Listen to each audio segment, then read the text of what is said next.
या जगामध्ये जो सर्वांचा आटापिटा चाललेला असतो, जी ही जीवघेणी कसरत चाललेली असते, हे सर्व कशासाठी? तर या पोटाची कळगी भरण्यासाठी.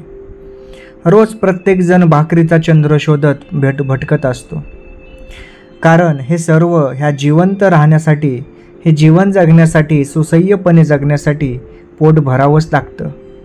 जोपर्यंत ह्या पोटाची खळगी भरल्या जात नाही तोपर्यंत इतर विचार मनामध्ये येणं हे दुरापास्त होतं. चांगल्या गोष्टी देखील ऐकायचं म्हणल्यानंतर उपाशीपोटी देखील त्या देखील ऐकणं हे जमत नाही. संत नामदेव महाराज पोटाविषयी किंवा ह्या भुकेविषयी त्यांच्या अभंगामधून अगदी मार्मिकपणे भाष्य करतात. ते सांगतात की पोट लागलेसे पाठी, साधू संगे गोष्टी सांगून देई. पोट माझी माता, पोट माझा पिता, पोटाने ही चिंता लाविलीसे. पोट माझा बंधू, पोट माझी बहीण, पोटाने हे दैन्य मांडिलेसे. विष्णुदास नामा पोटाकडे पाहे, अजून किती ठाये हिंडविसी. अतिशय मार्मिक आणि सुरेख अशा शब्दांमध्ये संत नामदेव महाराजांनी त्यांच्या अभंगातून आपल्याला हे पोटामुळं काय काय करावं लागतं, कशाप्रकारे त्रास सहन करावा लागतो आणि कशाप्रकारे चांगल्या देखील गोष्टी हे पोट करू देत नाही जेव्हा रिकाम्या पोटी असतं. संत नामदेव महाराज म्हणतात, पोट लागलेसी पाठी, साधू संगे गोष्टी सांगून देई. हे पोट भुकेमुळे एवढं व्याकुळ झालेलं आहे, 2 घास खाण्यासाठी खूप आतुर झालेलं आहे. आणि हे आतुर झालेलं पोट एवढं खोलवर गेलेलं आहे की ते पाठ आणि पोट एकच झालंय असं वाटतं. अक्षरशः भुकेनं पूर्णपणे जीव कासावीस होऊन गेलेला आहे, व्याकुळतेनं व्यापलेला आहे. आणि असं हे पोट साधू संगे गोष्टी सांगू न देई, म्हणजे साधूसोबत सुद्धा काही गोष्टी बोलू देत नाही. म्हणजेच काय तर चांगल्या देखील गोष्टी बोलू देत नाही, चांगलं वर्तन देखील काही असं करू देत नाही. हे पोट जोपर्यंत हे भरणार नाही तोपर्यंत या सर्व गोष्टी होणार नाहीत. पोट माझी माता, पोट माझा पिता, हे पोटच माझं आई वडील सर्वस्व बनून राहिलेलं आहे आणि याच्यासाठीच सर्व आटापिटा चालू आहे. पोटाने ही चिंता लाविलेसी.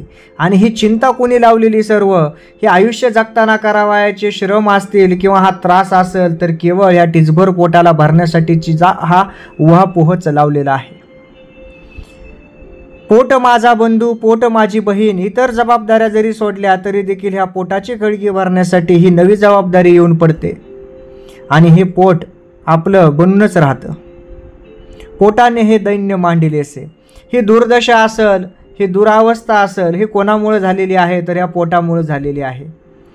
सर्वस्व पोटासाठी करायला जातो माणूस, परंतु ते पोट भरल्यानंतर देखील त्याची अपेक्षा संपत नाही. आणि मग या अपेक्षेच्या पाठीमागं दुःखाचे डोंगर उभे असतात, ते लवकर दिसत नाहीत. पोट भरल्यानंतर माणसाला पोट भरेपर्यंत वाटतं की आपण पोट भरल्यानंतर आपलं समाधान होईल, समाधानाची ढेकर देऊ. परंतु पोट भरल्यानंतर देखील इतर गोष्टीसाठी महाग लागणारे, भौतिक सुखामध्ये अडकून आपल्या जीवनाला वेगळ्या दिशेने नेणारे लोक देखील या जगामध्ये भरपूर आहेत. संत नामदेव महाराजांचा कदाचित सांगायचा अर्थच हा असावा की या कलियुगामध्ये जर आपण अशा प्रकारचे जीवन जगत ह्या पोटासाठी सर्वस्व करावं लागतंय, हे तर त्रिकालबाधित सत्य आहे. कारण पोट भरल्याशिवाय जीवन देखील पूर्ण जगल्या नाही जाऊ शकत. शरीराचं देखील पोषण होणार नाही, श्रम होणार नाहीत, बुद्धी चालणार नाही, मन लागणार नाही, कोणते कामं होणार नाहीत.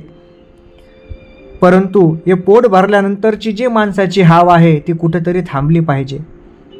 बऱ्याच वेळेस माणसांना किती पुढे जायचं हे कळतं, परंतु कधी थांबायचं हे कळत नाही. आणि त्यामुळं अवास्तव अशा अपेक्षा वाढतात आणि हा अपेक्षेचा भंग होतो. वाढलेल्या अपेक्षांचा फुगा फुटून जातो आणि मग माणूस नैराश्याच्या गर्तेत अडकतो. माझ्यासोबतच असं का घडतं असा विचार करायला लागतो. मी एवढी देवाची भक्ती करतो परंतु देव का मला प्रसन्न होत नाही असा देखील कदाचित त्याच्या मनामध्ये एक विचार स्पर्श करून जात असावा. परंतु तो हा विसरतो की त्याची देखील अपेक्षा ह्या अवास्तव होत्या. आपल्याकडून ईश्वरानं देखील काहीतरी अपेक्षा ठेवलेल्याच असतील ना, जसं आपण त्याच्याकडून अपेक्षा ठेवतो. मग या अपेक्षेची देवाणघेवाण दोघांकडून देखील सारखीच झालेली पाहिजे. त्यासाठी भक्ती मार्ग, अध्यात्माचा मार्ग हा श्रेष्ठ ठरत असतो. पुढे जाऊन नामदेव महाराज काय सांगतात आपल्याला? पोटाने हे दैन्य मांडिलेसे, विष्णुदास नामा पोटाकडे पाहे. हा विष्णूचा दास नामदेव ह्या रिकाम्या पोटाकडे पाहतो, ह्या विवंचनेकडे पाहतो, हा त्रासाकडे पाहतो आणि काय म्हणतो, अजून किती ठाये हिंडविसी. ह्या पोटासाठी अजून किती हिंडावं लागेल, अजून किती परिश्रम घ्यावे लागतील, किती दुःख सहन करावं लागेल, किती त्रास सहन करावा लागेल. पोटाची तर खळगी आपली भरून जाईल.